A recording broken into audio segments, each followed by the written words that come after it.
Since the dawn of consciousness, when humans first started getting high, we have been plagued and tormented by ideas greater than ourselves. These questions have grown in popularity ever since the establishment of civilization, when we started being able to worry about things other than immediately dying, like spiritually dying.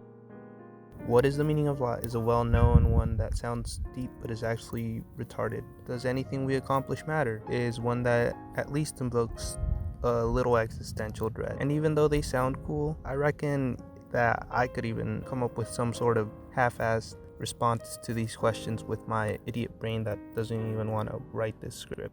Let me do it right now. So the meaning of life question is misleading because it insinuates that there is one greater meaning to everyone's life, like one goal that everyone should try to pursue, like happiness or love or something stupid that people think is good to pursue but isn't actually. It implies an end goal, an ultimate accomplishment you must achieve with your limited life. But I'd be willing to wager that the true meaning of life is not to achieve something greater, but to simply enjoy the action of working. Like the journey is more fun than the destination, or however you say that. My point is those questions aren't as nearly as interesting as the old born or bred question.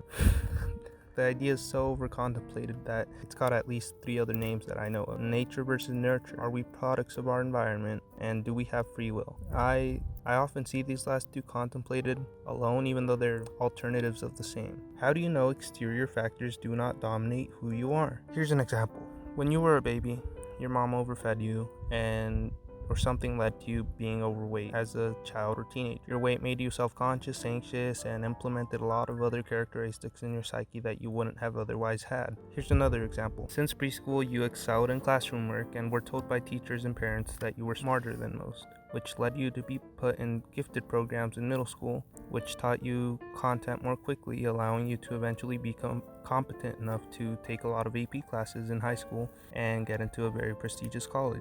There are a lot of factors that can seemingly affect your choices or personality. Your lineage is an easy one. Your genetics might put you at a higher risk of disease. There's apt research for that, but it might also make you more attractive or make you more apt at sports than other people. You have no control over that. Your upbringing might affect how you think and look at life as well. What your parents put in your head before you could think for yourself, whether intentionally or not, will unarguably mold your character and personality, at the very least as a child. You have no control over that. Your environment is the most broad factor that can obstruct or change you. Working at a pointless job that makes you miserable, being surrounded by people with different beliefs, it can slowly rub away at who you are, what you think you believe in, what you want to believe in. Maybe it'll even do so in a more aggressive way. If you live in a place where it's very easy to find drugs and you get hooked, that is a very surefire example of your environment screwing you over. And so there goes the dilemma. Bandit, people aren't forced to take drugs, they always have a choice. A student can choose to work hard in school regardless if he's put into a higher education. A fat kid chooses not to lose weight. Or is the fat kid really held down by his genetics and the fact that his weight makes it a lot harder to exercise? What if the smart kid just feels pressured to succeed by his parents and everyone who believed in him? Quite the predicament. I'll answer it tomorrow because I want to upload daily and it's getting dark. So yeah, I will, I promise.